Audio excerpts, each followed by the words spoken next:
오늘은 글로벌 뷰티 산업의 새로운 당자로 떠오른 K-뷰티 산업에 대한 특별한 이야기를 준비했습니다. 101억 달러를 넘어선 한국 화장품 수출의 비밀은 무엇일까요? 단순한 K-팝의 인기 때문일까요? 아니면 그 이면에 더 깊은 이유가 있을까요?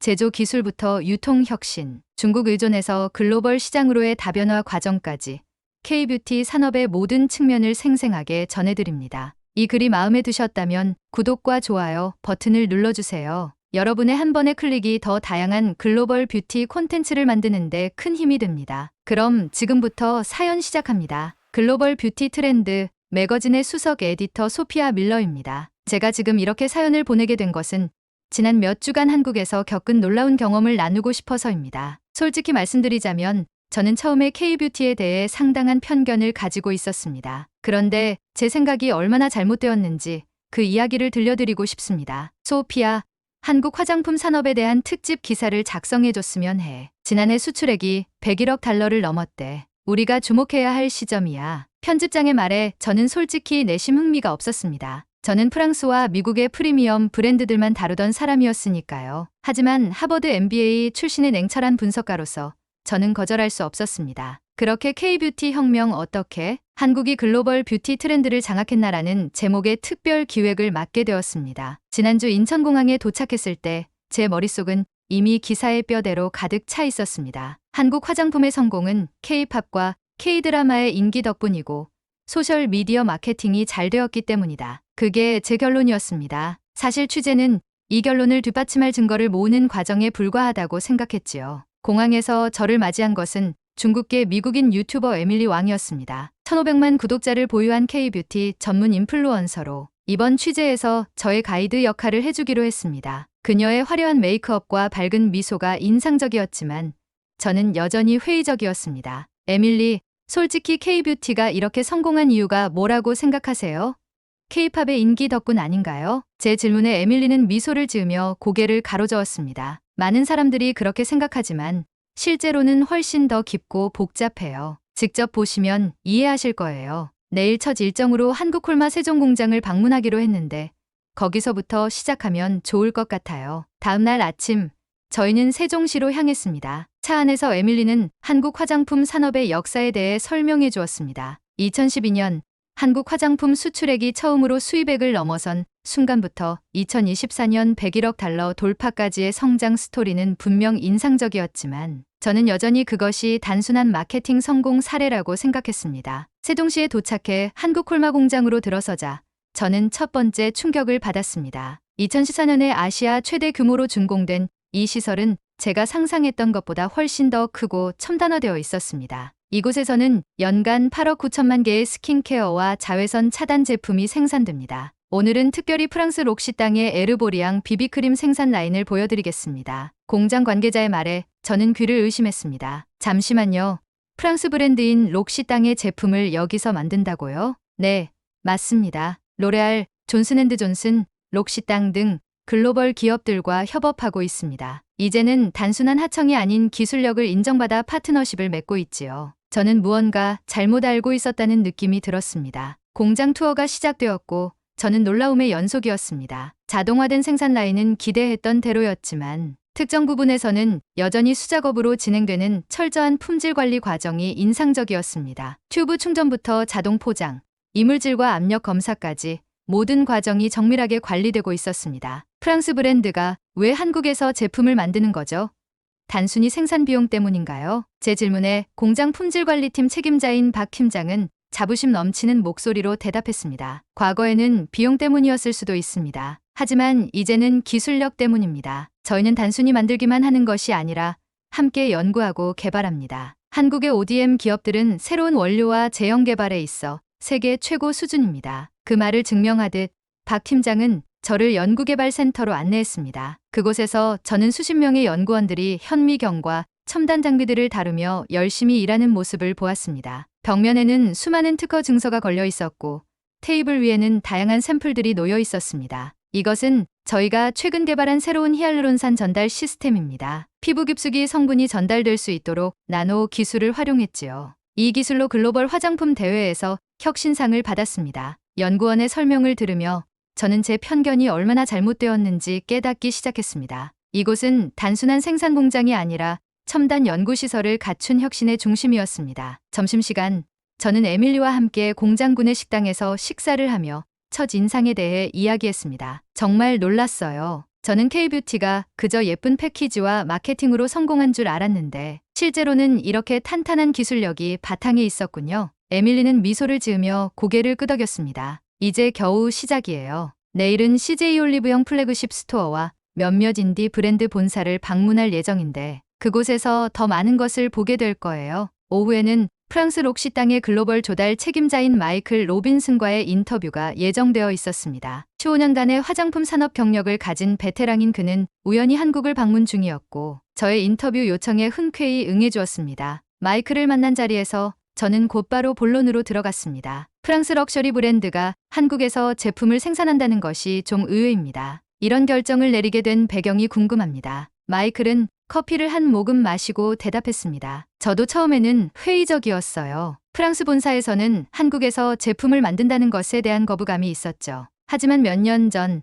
저희 연구팀이 한국 파트너들이 개발한 새로운 제형 기술에 깊은 인상을 받았어요. 그들은 우리가 몇 년 동안 해결하지 못했던 안정성 문제를 단 몇 개월 만에 해결했습니다. 그는 계속해서 한국 ODM 기업들의 뛰어난 연구개발 능력과 품질, 관리 시스템에 대해 열정적으로 이야기했습니다. 이제는 오히려 한국 기술을 활용하지 않으면 경쟁에서 뒤처진다는 위기감이 있습니다. 저희 회사뿐만 아니라 로레알, 에스티, 로더, 시세이도와 같은 글로벌 기업들도 이제는 한국 파트너들과 적극적으로 협력하고 있어요. 호텔로 돌아오는 길에 저는 오늘 하루 동안 받은 충격을 정리해 보았습니다. 한국 화장품 산업은 제가 생각했던 것보다 훨씬 더 깊고 복잡한 생태계를 가지고 있었습니다. 그것은 단순한 마케팅 성공 사례가 아니라 탄탄한 기술력과 혁신을 바탕으로 한 산업혁명이었습니다. 그날 밤 저는 노트북을 켜고 오늘의 경험을 정리하기 시작했습니다. 제 기사의 방향성을 완전히 바꿔야 할 것 같다는 생각이 들었습니다. 이것은 단순한 트렌드 기사가 아니라 글로벌 산업 구조를 바꾸고 있는 중요한 변화에 대한 보도가 되어야 했습니다. 창밖으로 서울의 밤 풍경을 바라보며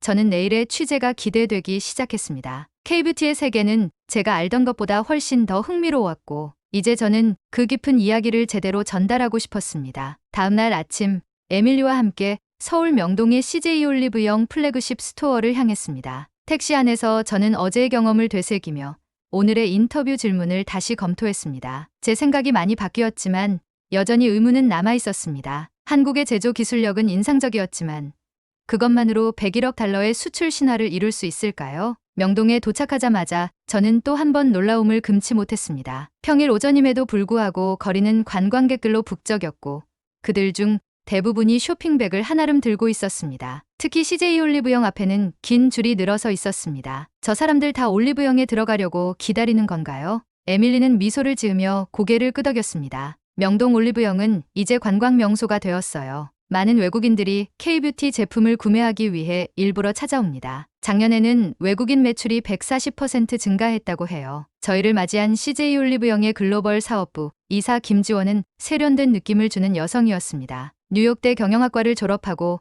미국 세포라에서 근무한 경험이 있다고 했습니다. 그녀의 영어는 완벽했고 자신감 넘치는 태도가 인상적이었습니다. 올리브영에 오신 것을 환영합니다. 먼저 매장을 둘러보시고 실제 쇼핑 경험을 해보시면 어떨까요? 김지원의 안내로 저희는 3층짜리 플래그십 스토어를 구경하기 시작했습니다. 1층은 스킨케어와 메이크업 제품들로 가득했고 2층은 헤어케어와 바디케어, 3층은 K뷰티 체험존과 VIP 라운지로 구성되어 있었습니다. 매장 곳곳에는 외국어로 된 제품 설명과 직원들의 추천 코멘트가 붙어 있었습니다. 특히 눈에 띄었던 것은 신규 브랜드관이었습니다. 그곳에는 제가 한 번도 들어보지 못한 작은 브랜드들의 제품이 전시되어 있었고 각 브랜드마다 짧은 스토리와 핵심 성분에 대한 설명이 있었습니다. 이 공간은 신생 브랜드들을 위한 곳입니다. 저희는 단순히 유통만 하는 것이 아니라 작은 브랜드들이 성장할 수 있도록 지원하는 인큐베이터 역할도 하고 있습니다. 김지원의 설명에 저는 흥미로운 점을 발견했습니다. 유통사가 브랜드 육성에 이렇게 적극적으로 나서는 경우는 제가 아는 한 매우 드물었습니다.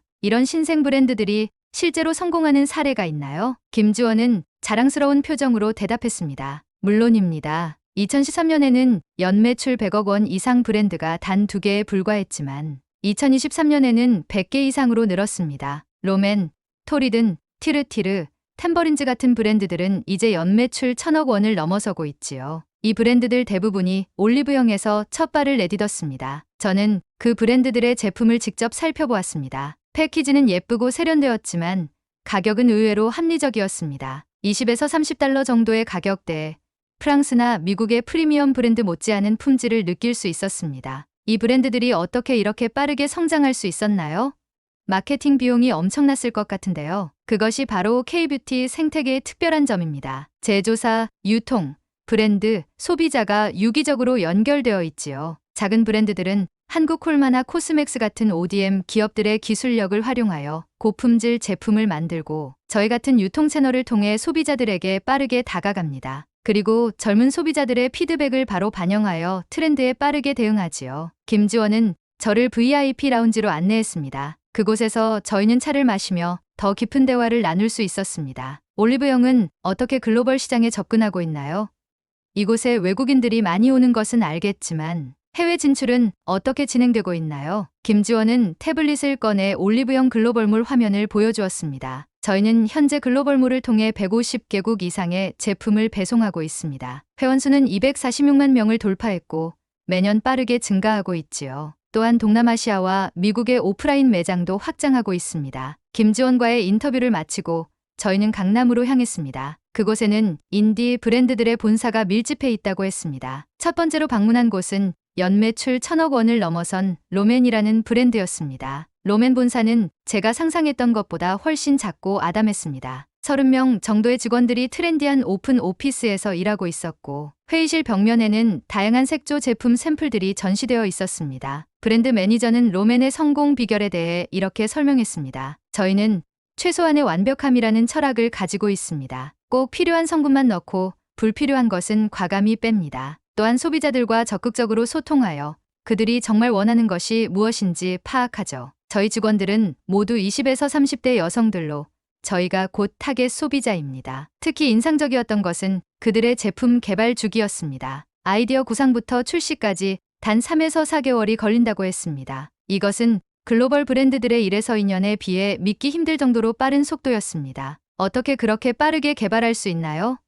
품질 검증이나 안전성 테스트는요. 저희는 한국콜마와 긴밀하게 협력하고 있습니다. 그들은 이미 수많은 원료와 제형에 대한 데이터베이스를 갖고 있고 빠른 시제품 제작 시스템을 갖추고 있지요. 또한 한국의 화장품 규제 당국도 신속한 심사 시스템을 갖추고 있어 출시 기간을 단축할 수 있습니다. 로맨 방문을 마치고 저희는 또 다른 성공적인 인디 브랜드 템버린즈를 찾았습니다. 이 브랜드는 자연에서 영감을 받은 향기와 친환경 패키지로 유명했습니다. 템버린즈의 창업자는 이전에 향수 회사에서 일했던 경험을 살려 한국적인 향기를 개발하는 데 집중했다고 합니다. 저희는 한국의 사계절, 자연 풍경, 전통차 등에서 영감을 받아 독특한 향기를 만듭니다. 예를 들어 제주순이라는 제품은 제주도의 귤밭과 바다 향기를 담았지요. 이런 스토리텔링이 외국인들에게 특히 인기가 있습니다. 템버린즈는 작년에 프랑스 파리와 미국 뉴욕에 팝업 스토어를 열었고 현지 반응이 매우 좋았다고 합니다. 특히 친환경 패키지와 리필 시스템은 환경에 관심이 많은 유럽 소비자들에게 큰 호응을 얻었습니다. 하루 종일 여러 브랜드들을 방문하고 난 후 저는 에밀리와 함께 강남의 한 레스토랑에서 늦은 저녁을 먹었습니다. 오늘의 경험을 정리하며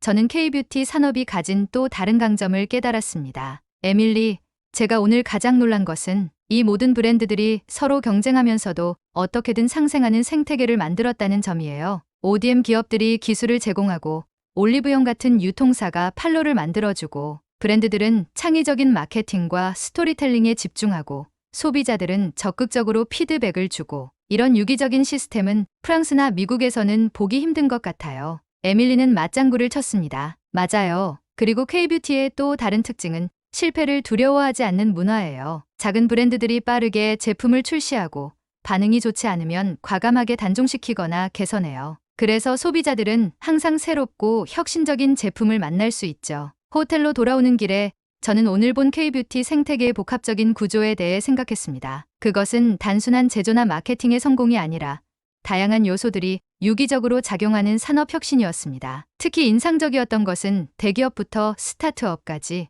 다양한 규모의 기업들이 각자의 영역에서 혁신을 이루며 공존하고 있다는 점이었습니다. 제 노트북에 오늘의 취재 내용을 정리하며 저는 내일의 일정이 더욱 기대되었습니다. 내일은 아모레퍼시픽 본사를 방문하여 K뷰티 산업이 어떻게 중국 의존에서 벗어나 글로벌 시장으로 다변화했는지 알아볼 예정이었습니다. 그것은 제가 가장 궁금했던 부분이었습니다. 한때 중국에 너무 의존했던 K뷰티 기업들이 사드 사태 이후 어떻게 위기를 극복하고 더 큰 성장을 이루었는지 그 전략과 도전에 대해 들어볼 생각에 가슴이 설렜습니다. 창문 너머로 서울의 밤 풍경을 바라보며 저는 이제 K뷰티에 대한 저의 시각이 완전히 바뀌었음을 인정했습니다. 이것은 단순한 트렌드가 아니라 글로벌 뷰티 산업의 판도를 바꾸고 있는 혁명이었습니다. 그리고 저는 이 혁명의 중심에서 무슨 일이 일어나고 있는지 더 깊이 알고 싶었습니다. 셋째 날 아침, 저는 일찍 일어나 강남에 위치한 아모레퍼시픽 본사로 향했습니다. 한국을 대표하는 화장품 기업의 본사는 웅장하고 세련된 건물이었습니다.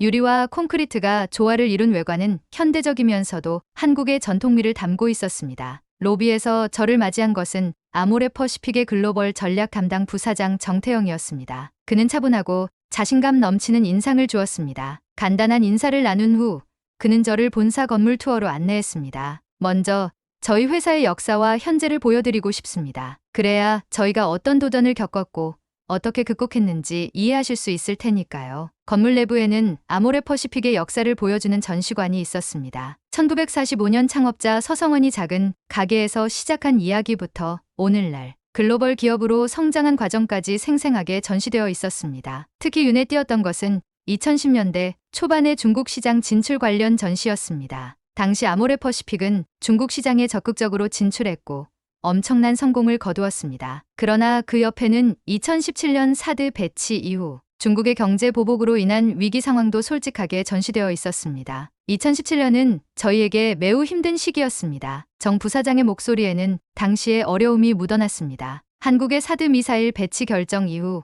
중국 정부는 한류 콘텐츠와 한국 제품에 대한 제한 조치를 시행했지요. 이른바 한한령이라 불리는 이 조치로 저희 매출은 급격히 감소했습니다. 당시 중국 시장이 저희 전체 매출의 30% 이상을 차지했기 때문에 그 충격은 엄청났습니다. 저는 그의 말을 듣고 궁금증이 생겼습니다. 그렇다면 어떻게 그 위기를 극복하셨나요? 수출 데이터를 보면 오히려 그 이후에 더 큰 성장을 이룬 것 같은데요. 정 부사장은 미소를 지으며 회의실로 저를 안내했습니다. 그곳에는 아모레퍼시픽의 글로벌 전략을 보여주는 대형 스크린이 설치되어 있었습니다. 사드 사태는 저희에게 큰 시련이었지만 동시에 축복이기도 했습니다. 그는 화면에 글로벌 매출 그래프를 띄웠습니다. 중국 시장에 과도하게 의존했던 저희의 약점을 깨닫고 북미, 유럽, 중동, 동남아시아로 시장을 다변화하는 계기가 되었으니까요. 보시다시피 2023년에는 저희 북미 시장 매출이 중국 시장 매출을 처음으로 추월했습니다. 그래프는 분명했습니다. 2017년 이후 중국 매출은 정체되었지만 북미와 유럽, 동남아시아 시장의 매출은 가파르게 상승했습니다. 특히 북미 시장의 성장세가 두드러졌습니다. 어떻게 북미 시장에서 이렇게 큰 성공을 거둘 수 있었나요?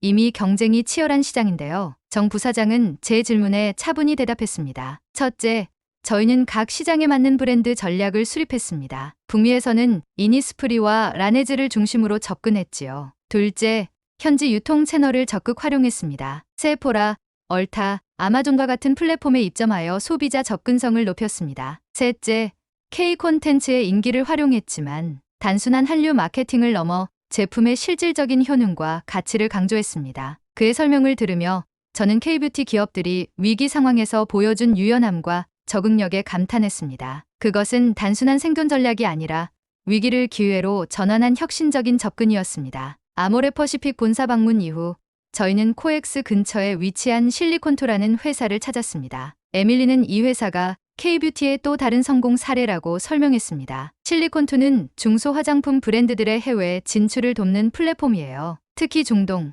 미국, 유럽 등으로 판로를 다변화하는 데 큰 역할을 했죠. 실리콘토의 본사는 스타트업 분위기가 물씬 풍기는 공간이었습니다. 젊은 직원들이 열정적으로 일하는 모습이 인상적이었습니다. 저희를 맞이한 것은 글로벌 마케팅 책임자였습니다. 저희는 2019년에 설립된 회사로 K뷰티 브랜드들이 해외 시장에 진출할 수 있도록 돕는 플랫폼을 운영하고 있습니다. 단순한 유통을 넘어 현지 마케팅, 법적 규제 대응, 물류, 고객 서비스까지 원스톱으로 지원하지요. 그가 보여준 실적은 놀라웠습니다. 매출이 2022년 1,650억 원에서 2023년 6,920억 원으로 1년 만에 4배나 성장했다고 했습니다. 어떻게 이렇게 빠른 성장이 가능했나요? 한국 화장품에 대한 글로벌 수요가 폭발적으로 증가하고 있지만 중소브랜드들은 해외 진출에 필요한 자원과 노하우가 부족합니다. 저희는 그 간극을 메우는 역할을 하고 있지요. 특히 저희는 K-콘텐츠와 K-뷰티를 연결하는 데 집중했습니다. 그는 실리콘2의 주요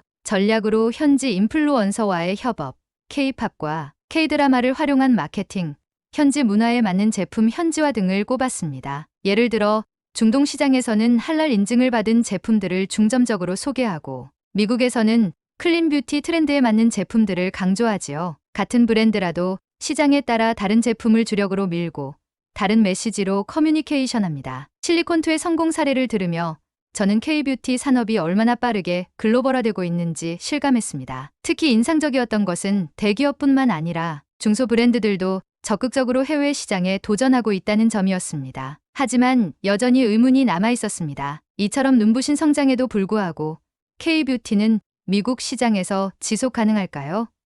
특히 미국 소비자들의 변덕스러운 취향과 트렌드의 빠른 변화를 고려할 때 K-뷰티의 인기가 일시적인 유행으로 끝날 가능성은 없을까요? 이런 의문을 품고 저는 서울의 마지막 일정으로 한국콘텐츠진흥원을 방문했습니다. 이곳은 K-콘텐츠의 해외 진출을 지원하는 정부 기관으로 K-뷰티와 K-콘텐츠의 시너지에 대해 더 알아보고 싶었습니다. 한국콘텐츠진흥원의 글로벌 사업 담당자는 K-뷰티와 K-콘텐츠의 관계에 대해 흥미로운 통찰을 제공했습니다. K-팝이나 K-드라마가 K-뷰티 제품의 인지도를 높이는 것은 사실이지만 이제는 그 관계가 더욱 복잡해졌습니다. K-드라마의 인기로 K-뷰티에 대한 관심이 높아지고 그것이 다시 K-드라마의 글로벌 확산을 돕는 선순환 구조가 형성되고 있지요. 그는 또한 K-뷰티가 단순한 제품 너머의 문화 현상이 되었다고 설명했습니다. 한국의 스킨케어 루틴, 메이크업 기법은 이제 글로벌 뷰티 트렌드의 일부가 되었습니다. 10단계 스킨케어, 쿠션 파운데이션, 물광,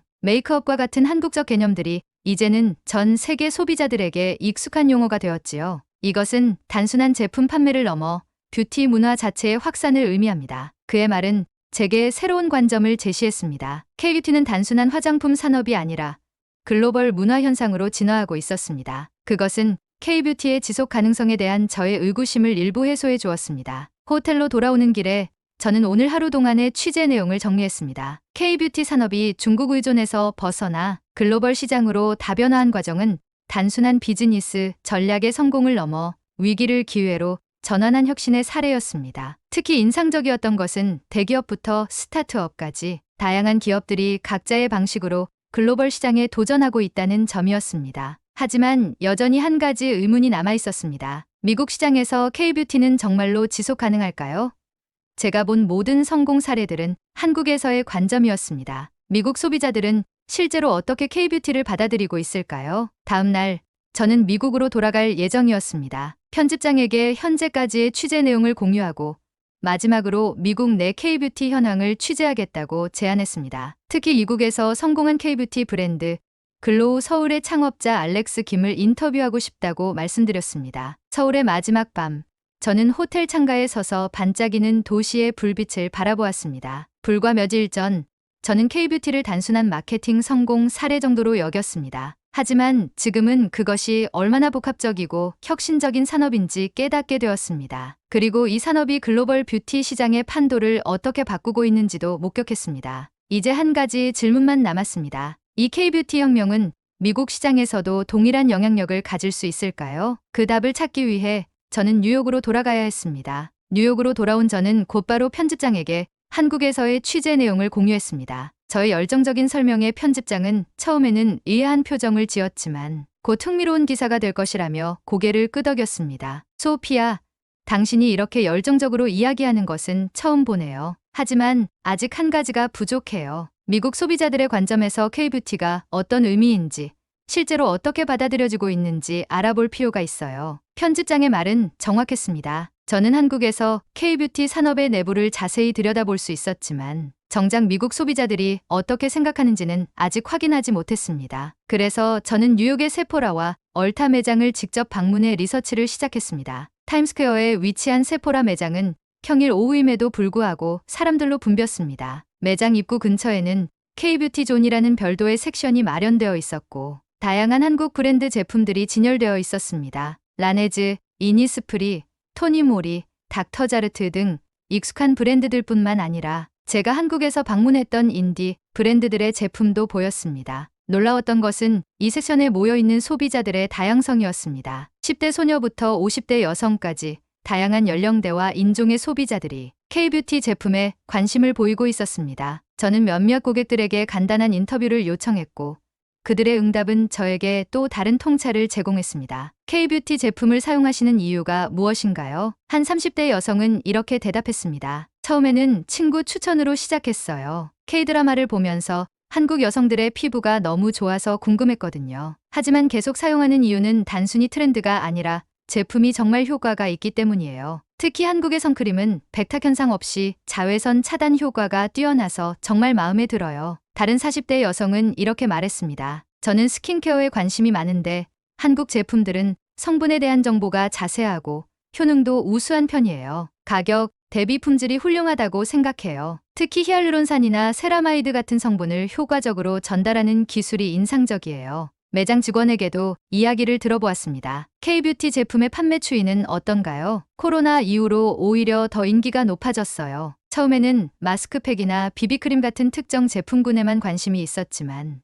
이제는 전체 스킨케어 라인을 찾는 고객들이 늘고 있어요. 특히 최근에는 환경에 관심이 많은 밀레니얼 소비자들이 한국의 클린 뷰티 브랜드에 큰 관심을 보이고 있습니다. 세포라에 이어 얼타 매장도 방문했습니다. 여기서도 비슷한 트렌드를 확인할 수 있었습니다. 특히 얼타에서는 더 다양한 가격대의 K뷰티 제품들이 진열되어 있었고 10대와 20대 초반 소비자들이 많이 찾는 인디 브랜드들도 눈에 띄었습니다. 실제 매장 방문을 통해 K뷰티가 단순한 일시적 유행이 아니라 미국 소비자들 사이에서 이미 상당한 지지를 얻고 있다는 것을 확인할 수 있었습니다. 하지만 여전히 한 가지 의문이 남아 있었습니다. 과연 K뷰티 브랜드가 미국 시장에서 장기적으로 성공할 수 있을까요? 그 질문에 대한 답을 찾기 위해 저는 글로우 서울의 창업자 알렉스 김과의 인터뷰를 마지막 일정으로 잡았습니다. 소호에 위치한 글로우 서울 매장은 미니멀하면서도 세련된 인테리어가 인상적이었습니다. 한국적인 요소와 뉴욕의 모던함이 조화롭게 어우러진 공간이었습니다. 알렉스 김은 노스웨스턴 대학에서 화학을 전공하고 하버드 MBA를 취득한 후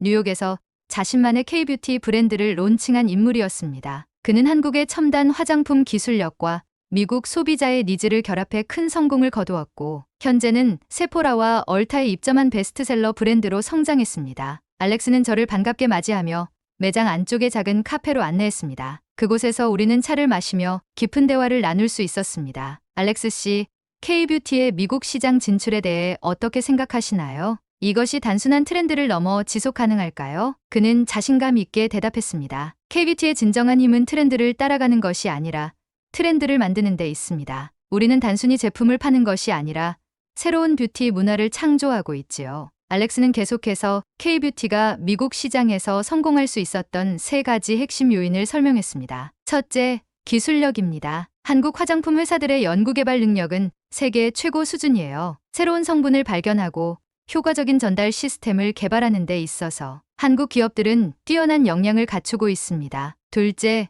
소비자 중심 접근법입니다. K뷰티 브랜드들은 소비자의 피드백을 실시간으로 반영하고 빠르게 제품을 개선합니다. 이런 민첩성이 변화가 빠른 뷰티 시장에서 큰 경쟁력이 됩니다. 셋째, 문화적 영향력입니다. K-팝, K-드라마의 인기로 인해 한국 뷰티에 대한 관심이 높아진 것은 사실이지만 이제는 그 관계가 더욱 복잡해졌어요. K뷰티 자체가 하나의 문화 현상이 되었고 글로벌 뷰티 트렌드를 선도하고 있습니다. 알렉스의 말은 설득력이 있었습니다. 특히 인상적이었던 것은 그가 K뷰티의 미래에 대해 가진 비전이었습니다. 앞으로는 K뷰티가 단순히 한국의 뷰티라는 지역적 개념을 넘어 혁신과 품질의 대명사가 될 것입니다. 이미 많은 미국 기업들이 K뷰티의 제품 개발 방식과 마케팅 전략을 벤치마킹하고 있어요. 이것은 K뷰티가 이제 글로벌 뷰티 산업의 표준이 되고 있다는 증거입니다. 매장을 나서기 전 저는 매장 한편에서 쇼핑 중인 고객들을 관찰했습니다. 다양한 연령대와 배경을 가진 소비자들이 제품에 대해 진지하게 질문하고 테스터를 사용해보는 모습이 인상적이었습니다. 특히 눈에 띄었던 것은 그들이 단순히 트렌디한 제품을 찾는 것이 아니라 성분과 효능에 대한 구체적인 정보를 바탕으로 구매를 결정한다는 점이었습니다. 이게 단순한 K-팝 팬들만의 현상이 아니군요. 실제로 제품의 품질과 기술력 때문에 구매하는 거네요. 저는 에밀리에게 메시지를 보내며 제 선입견을 인정했습니다. 뉴욕에서의 취재를 마치고 저는 드디어 K-뷰티 혁명, 어떻게 한국이 글로벌 뷰티 트렌드를 장악했나 기사를 완성했습니다. 기사는 예상보다 훨씬 길고 심도 있는 내용이 되었고 편집장은 이것을 특집 시리즈로 발행하기로 결정했습니다. 최종 기사에서 저는 K-뷰티의 성공 비결로 4가지 핵심 요소를 꼽았습니다. 첫째, 제조기업의 탁월한 기술력과 연구개발 역량. 둘째, CJ 올리브영과 같은 유통 채널의 혁신적인 브랜드 인큐베이팅 시스템. 셋째, K 콘텐츠와의 시너지 효과와 문화적 영향력. 넷째, 빠르게 변화하는 트렌드에 민첩하게 대응하는 인디 브랜드들의 유연성. 그리고 기사의 마지막 문단은 이렇게 마무리했습니다. 한국은 단순히 트렌디한 화장품을 만드는 국가를 넘어 글로벌 뷰티 산업의 표준을 재정의하고 있다. 불과 10년 전만 해도 프랑스와 미국의 화장품 기업들이 시장을 주도했지만 이제는 그들이 K-뷰티에서 영감을 얻는 추격자가 되었다. 101억 달러라는 수출 규모는 단순한 숫자가 아니라 한국 뷰티 산업이 일궈낸 혁명의 증거다. 그리고 이 혁명은 이제 막 시작되었을 뿐이다. 기사가 발행된 후 저는 에밀리에게 완성된 시리즈를 보냈습니다. 그녀의 응답은 간단했지만 의미가 깊었습니다. 소피아, 당신이 K-뷰티의 진정한 가치를 발견해냈네요. 이제 전 세계 독자들도 그것을 알게 될 거예요. 취재를 마친 지 한 달 후 저는 편집장으로부터 놀라운 소식을 들었습니다. 제 기사 시리즈가 업계에서 큰 호응을 얻었고 저희 매거진은 K-뷰티 글로벌 포럼의 미디어 파트너로 초청받았다는 것이었습니다. 그리고 더 놀라운 것은 제가 포럼에서 기조연설을 해달라는 요청을 받았다는 점이었습니다. 소피아, 당신은 이제 K-뷰티 전문가가 되었네요. 다시 서울로 가야 할 것 같아요. 편집장의 말에 저는 미소를 지으며 고개를 끄덕였습니다. 불과 한 달 전, 저는 K-뷰티에 대한 편견으로 가득 찬 채 서울로 향했습니다. 그리고 지금은 그 산업의 가치와 잠재력을 세계에 알리는 역할을 맡게 되었습니다. 제 책상 위에는 서울에서 구입한 다양한 K-뷰티 제품들이 놓여 있었습니다. 그것들은 이제 단순한 화장품이 아니라 글로벌 뷰티 혁명의 상징이자 제 인식의 변화를 보여주는 증거였습니다. 창밖으로 뉴욕의 스카이라인을 바라보며 저는 다시 서울로 떠날 날을 기대하게 되었습니다. 여러분, 오늘 이야기 어떠셨나요? 오늘 영상이 도움이 되셨다면 좋아요와 구독 버튼 눌러주시고 알림 설정도 해두시면 새 영상이 업로드될 때 가장 먼저 만나보실 수 있습니다. 그럼 다음 영상에서 다시 만나요. 여러분의 아름다움을 응원합니다. 안녕히 계세요.